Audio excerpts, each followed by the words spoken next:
Peter Thompson from Thompson Smiley, Pontriff to Cape Town cycle tour. We're on a Duraset day, Duraset Strata Control. Thanks to them for their sponsorship, very kind of them. We're down right over here. We are getting close to Cape Town. As you can see, we've just left this morning. We left Loxton and we're on the way to Sutherland. It's a short day today, believe it or not, only 110 k's on mountain bikes. We're in our first break, our breakfast break, and not a breath of wind. A beautiful, beautiful day. The first day that we've had no wind. We'd like to thank our sponsors, Alicat, who organized us Galileo socks and a whole lot of handouts. Thank you very much to them. And our virtual riders, for the virtual riders, you're not going to feel this beautiful day that we're feeling, but thanks to Leanne Dietloff, she's our celebrity captain. Leanne, thanks so much for all the input you've given to us on this tour. Virtual riders, enjoy the ride with us. It's fantastic out there. If Wes will just pan the camera around, as you can see, it is a magnificent day out here in the Karoo. Just cycle, spin your legs, and join us on the route and have lots of fun. Thank you. We're on day 10 today. Team have overnighted at Fraserburg in an amazing B&B called Tushuis. The host looked after us very well. Team were fed well, had a good night's sleep. Today is 100 kilometers from here to Sutherland, all on mountain bikes. You guys are regarding this as the rest day, which means we had a nice lie-in, just had a nice breakfast. It's now 8 o'clock and the team are on their way. Still a bit cold, you can see. Hello, rest day guys. Guys are still a bit cold, so guys are all wrapped up, as you can see. Kombuta, rest day today, easy stage. Nolan, no attacking today, eh? Rest day today, no attacking please.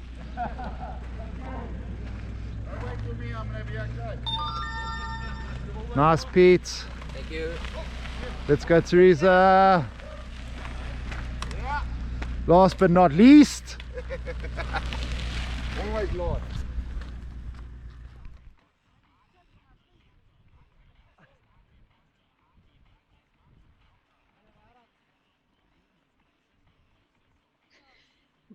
Hi everybody, this is Peter Thompson from Thompson Smiley Foundation, and it's a great pleasure for me today to welcome a very well-renowned voice, which you have. This voice has graced our TV screens on SuperSport, and not only is it a beautiful voice, it's very silky, and we would like to welcome Leanne Dietloff as our celebrity guest for one of our days ride. Leanne, welcome to us, and thank you for your participation. Oh, Pete, it's such a pleasure. I'm so happy to be part of it, so thank you for asking me. That's brilliant. And Leanne, just you've got to understand the roles are reversed here. You're normally asking the questions. I'm the one who's doing it this time, so just bear with me as we tackle this, because I'm not a interviewer, but I'm sure I'll give it my best shot. Yeah, please bear with me, because I actually think it's easier to ask the questions. So it is strange having the roles reversed. Okay, super. Well, first of all, I just would like to know, tell us where you were born and what town. You don't have to tell the year, because I know ladies like to keep their age a secret, but where were you born? You're such a gentleman. I was born in East London in 1975. I don't mind saying. I mean, it's a year that you can think of. It was the end of the Vietnam War. Microsoft was formed by Bill Gates that year. So yeah, it was an interesting year in history when I was born. Gee whiz, that's certainly nice to know Bill Gates and Microsoft was launched. So it was the introduction of great things, Leanne. You know what I'm saying. That's why I thought I'd just put it in there. That's fantastic. And Leanne, tell us your childhood. I mean, what sort of what sports were you involved in, and what was your passion growing up? I know most beautiful women were tomboys when they were younger. Were you a tomboy? think I was a bit of a tomboy. I like nothing better than riding my bicycle around the streets. And I think that's one of the sad things about society now, that you actually can't do that anymore. You know, like my kids basically leave my property in my car, and, you know, they come back into the property in the car as well. So I think it's almost like a lost part of childhood, unless you live in an estate and, you know, you can send your kids out. But I used to love doing that. I mean, we used to have little gangs on the streets, and, you know, because we were very closed. Kind of community. Yeah, very, Yeah, very true. We live in very strange times, don't we? And as you say, a lot of children's freedom has been robbed, which is very sad indeed. no, 100%. But yeah, I was very Yeah, happy growing up, very quiet child. I think a lot of people that see what I do now are surprised that this is what I do for a living, because I don't think I spoke to yes, many people during the course of growing up. I was just introverted, and I think I am still introverted to a certain extent. certainly. I'm quite Yeah. a big thinker about things. I like to observe. Okay, Yeah. fantastic. And Leanne, tell me, your schooling. Where were you schooled? Obviously down in East London. What were the schools that you attended down there? Well, I went to Hudson Park from the beginning all the way to the end. You know, very stable upbringing. You know, we lived in the same house. We were probably about 1 kilometer away from the school. I mean, Hudson Park, I think, probably known for the Ndungani brothers, who, of course, played rugby. Yes. And, you know, even if we look The at, am I correct? It was the red and white stripes. no, it was well, at that time, maybe it's changed. It was a red blazer with the eagle on. Okay, yes, Yeah. yes. I remember Hudson Park. I'm sure their rugby jerseys were red and white hoops almost. If I recall. But yes, I think the Remember rugby jersey was there. No, you're right. You're so right. yes, I remember going down to a tour and playing against Hudson Park and Selborne College. Okay. Yeah, I mean, also Greg Emsley went there. I don't know if you were watching the Olympics, but he was the coach for Bianca Buitendijk that won the silver. Wow, yes, fantastic. Geez. Okay, so it's brought some fairly prestigious people out of East London, hey? Yeah, I think so. Oh, you know what? I think East London will always be like a seaside town, you know, with a big surfing community, and yeah, it was a great place to grow up. I mean, it was small, and yeah, we just got on with our lives. I mean, from a sporting point of view, I used to play badminton, I used to play hockey. I don't think I was ever too good at any of those things, but I enjoyed being part of you know, the whole team vibe, and yeah, just being part of that, and being physically active. Fantastically. And tell me then, after school, you then obviously headed off to, I take it, a uni, or did you go to university? Yeah, I took a year off after school because at that point I wanted to be a physiotherapist. And that Oh, actually okay. changed. You know, I matriculated in 1992, which was the year of that Cricket World Cup, which saw South Africa's reintroduction to international play. And I remember in our science class, there was a bit of a betting ring going on. You know, they were betting on the game. Like, what is this? So I got sucked into it so incredibly that, I mean, cricket just, I loved every aspect of it. I mean, when I went to varsity, I went to Rhodes in Grahamstown. I was studying journalism. And that was actually the reason behind me deciding not to go for physiotherapy and instead studying journalism, because I just loved cricket so much, and I wanted to be part of it and to work on it.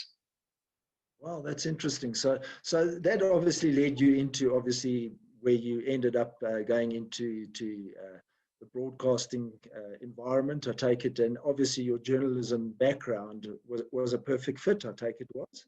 Yeah, it was completely orchestrated. I mean, I decided, I think also watching Tinky Pringle, I don't know if you remember Tinky presenting I on. do remember. Yeah, I do remember. Yeah, Yeah, and I it was do like, indeed.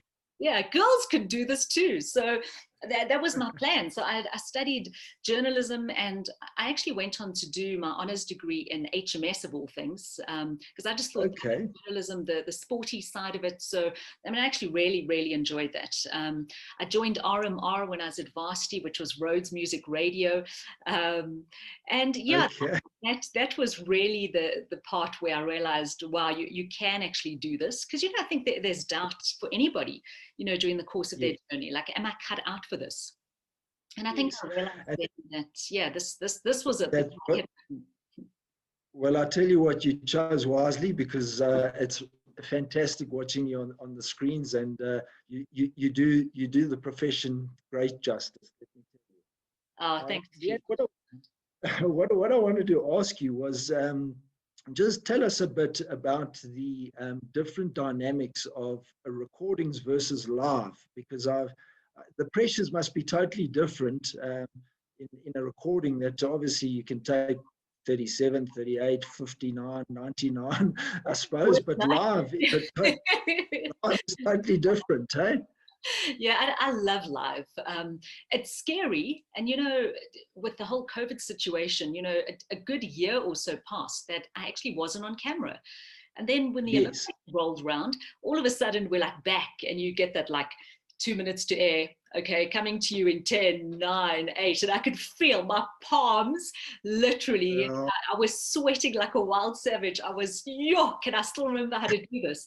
So that was scary. But I think once you roll with it, you're like, oh, okay, it's like riding a bike, So it was fine. But the thing with recordings that I don't like is that a lot of the time we become, everything must be perfect. Oh, we were on that for like a couple of seconds too long. Let's do it again. And eventually you lose your excitement, you lose the energy of it, because it's like, can we just like get it in the can? That's why live is king. Yeah. Let's just roll with it. And, it is what it is. Yeah. And 9 times out of 10, it's perfect. And tell me, Leanne, when you go away, I take it you guys have to know your subjects. I mean, you've got this. What is the preparation behind the scenes? Because that's something that a lot of us don't understand. Is when you come up and I've just watched you do the Olympics. You've obviously done some homework on those disciplines, so you know the celebrities, the stars involved. Tell us a little bit about what sort of homework goes behind the scenes before you get to the studio. So much homework. And I think a lot of people would look and say like, oh, you got the best job in the world, but you actually get tired after watching, event after event after event. I mean, I don't know how many hours I spent in front of my television during the course of the Olympics, because I worked every single day. So there were 16 days straight. And I just worked on that completely. I mean, my poor husband said to me, like, when is my wife coming back? And like, sorry, I'm just watching TV. So he was cooking and taking the kids to school. So no, Chevy really came to the party. But yeah, I think the onus is very much on you as a presenter. I think SuperSport's always been very open in terms of you're the talent. We hire you for your abilities. So what you choose to bring to the party is what you get out of it. So I've always been very big on research. I will research everything about, the people, the events, just to ensure that what I'm imparting is useful to people. And actually one of the guests during the Olympics said, like, where do you find your information? And I'm like, I can't reveal my sources, but I spend hours poring over documents and just Googling the strangest things. Because I think, being a sports lover as well, I get so much joy out of it. So it's just about pouring yourself into it. But then, you also have people like, I could think of a Neil Andrews, who has the memory. He is like an encyclopedia. He is ridiculous. And I don't have that. I tend to have a very short kind of memory span. So when I do immerse myself into something, then I really have to immerse myself in and run with it. But he could tell you what happened in 1979, and you think, sure, imagine having a memory. How does he remember that? Yeah, I don't know. I honestly don't, but it's ridiculous. So let me just say, Leanne, it's an absolute pleasure watching you on the screen, and you are always so knowledgeable on your subjects. It's incredible. Just let's delve a little bit about Leanne as a person. What do you do to stay fit and healthy each day or each week? I think during my varsity years, I was probably a bit of I was a bit out of control. But I think a lot of people are when they go to varsity, just in terms of being free and not having to exercise if you don't want to, and eating what you want because you're in res or digs. I mean, I put on 10 kilograms when I was at university, and I'm quite a small person, so it wasn't pretty. Shocking, man. That's shocking. I'm so embarrassed now. But moving to Johannesburg straight out of varsity, I think things just started to fall into place. And then, I met Manly, my eventual husband, and he used to be a runner. So I Yes. started running with him, and I actually really enjoyed it. So much so that I did Comrades in 2001. And that was the Oh, only we. Comrades I ever did. Don't ask me if I'm going to do the up and the down. No, I only did the down. What? I'm prepared to. Sit down. Yeah. So yeah, that was a long day. Sure, it really was. And I kind of think now I've ticked it off. I don't need to go back down that road again. So running, I think, has been quite a big part of my life since then. I like to do the odd 21K. I got into CrossFit about 5 years ago, which I really enjoyed. And, I just am astounded by the training regime because, Yes. after having not run for a while, a friend said, let's go do a 21. And I was like, sure, but I haven't even run 5Ks. But Yes. during this time, having done the CrossFit training, and we went and did You the were quite fit. 21, Mm. and I ran a PB. They were only Oh, we. on the basis of CrossFit training, which is ridiculous. Without having spent, I mean, my shins were shredded because just wasn't used to spending so much time running, but my Yeah. fitness level was ridiculous. So I Oh, love CrossFit. I haven't done it probably for a year and a half, just purely because of circumstances. So we put together a very nice gym in our garage. So there are absolutely no excuses, but then there are still days when I know it's time, and I even have my gym kit on, and I'm like, should I or shouldn't I? So the battle is I think I think it always will be with everybody. I think that's just yeah, the way it yeah, but I goes. love Tell it. me, Mm. yeah, tell me the what do you and Mandy and the family do on for recreation? What's your favorite spot to go, and what do you like doing to get away and have a time down for you and your family? Yeah. Oh, in this day and age, I think it's so important that you spend time together as a family. Like my daughter's in matric already, and I think she's leaving. And it's just gone by so quickly. So we do try and spend as much time together as possible. Unfortunately, within the family, we always have massive debates about where we want to go. The boys, including my husband, always want to go on a beach holiday. Whereas my daughter Gabriella never wants to go on the beach holiday because she says her skin breaks out because Oh, the shame. humidity is just bad. So she's not one for that. I also am not big on beach holidays because I'm quite a busy person. I like to do stuff. So for me, the worst thing could be lie on the beach for a week. I think I'd go completely berserk. I need to be doing things. So for me, I like busy holidays. I love going to Europe. Um, there are a few trips I would like to go on. I'd love to go see Pompeii. I actually joined the Yes. Instagram profile recently, and it's fascinating the stuff from that period of time, that civilization that they've managed to almost reconstruct and unearth, and I love that sort of stuff. Um, Yes. but yeah, I think just from what we like to do together, we like watching movies. We're going to watch Black Widow tomorrow. I'm quite excited about that. Oh, we. Okay. Good. Yeah, the Top Gun coming out later in the year as well. That's another one that I'm really excited about. But yeah, just Yeah, that's right. yeah, and just time Yeah. for me. I like reading. Yeah. Yeah, Yeah, well, you did mention that introvert space, and you always do tend to go back to you. I'm actually, believe it or not, also quite introverted, and I also like my downtime and my own yeah, space, and I think you probably find that in your reading, yeah. yeah, absolutely. Yeah, and tell me your favorite meals and drinks. What do you what's your favorite meal? Where do you get Manly to take you for a good meal? Yeah, no, everybody knows. I love Coalition Pizza. They have a Okay. menu. It's poetic. It's like a focaccia that they serve with Wagyu beef, and then you order a ball of burrata with it. It is absolute heaven. Like I can't think of anything nicer to eat. And then I actually go a lot with my best friend because we always share food, and then we share a beer. I'm not even a beer drinker, but there's something about beer with this particular With pizza pizza. meal that just does it for me. It's no, you have to go, and you've got to go to the one in Rosebank as well because they just do it the Okay. best. And then, I mean, I'm a coffee drinker of note. I love cappuccinos. You can take me to Jackson's anytime. Their Origin bean is fantastic. So yeah, that's my poison of choice. Fantastic.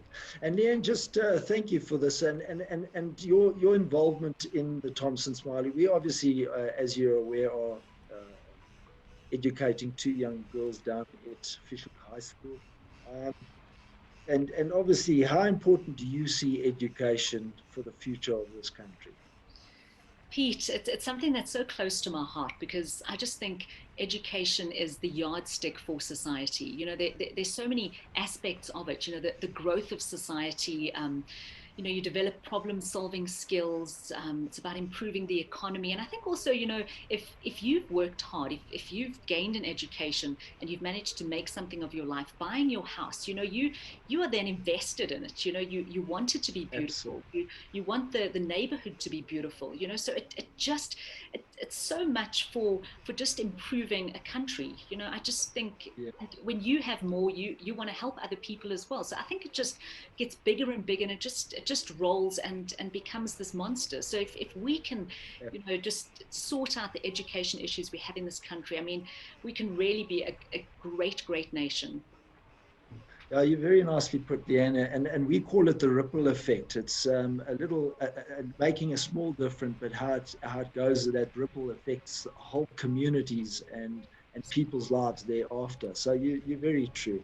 And what would your message, just to end off, Leanne, what would your message be to the two girls, Kira and Melody, at Fish Hoek High School? So a nice little message from Leanne Dietloff to our two uh, bursary awardees. Okay.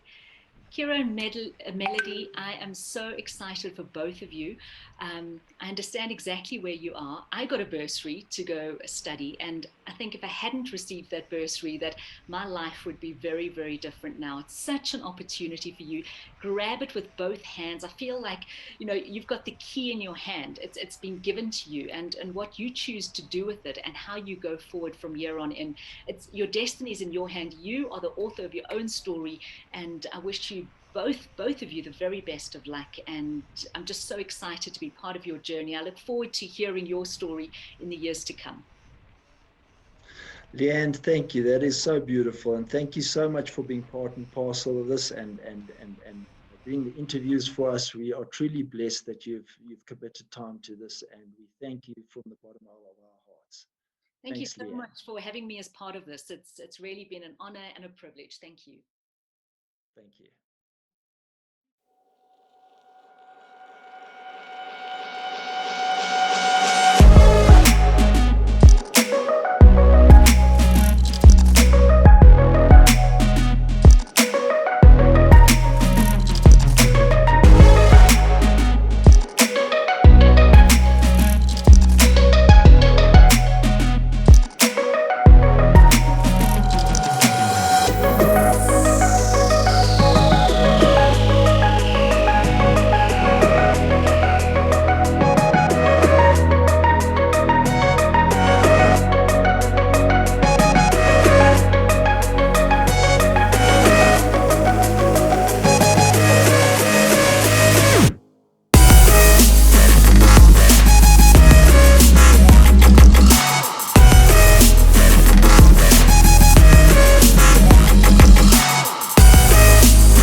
There's something in the air.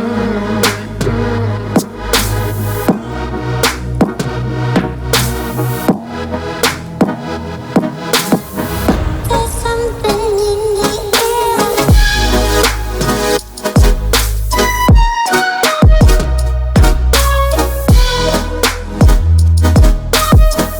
There's something in the air.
I'm here with Peter Thompson, one of the founders of Thompson Smiley Foundation.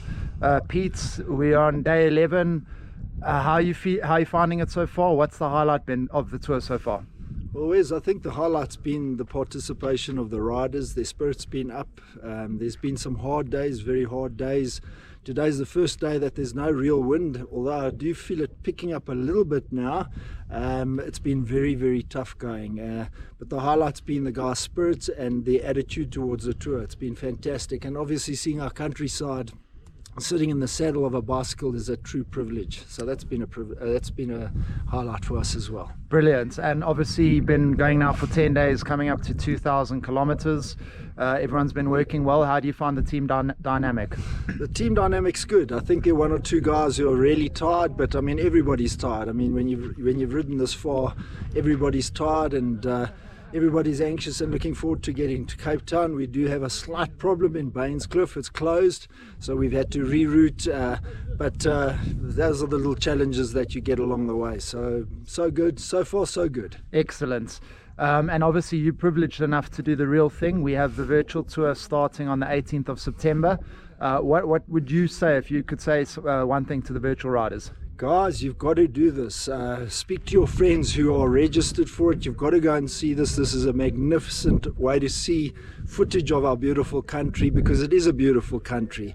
And it's a true privilege to be out here, and you can join us, sit on the bike, pedal, get people to donate some money to the cause, and just have fun. That's what it's all about, cycling and fun.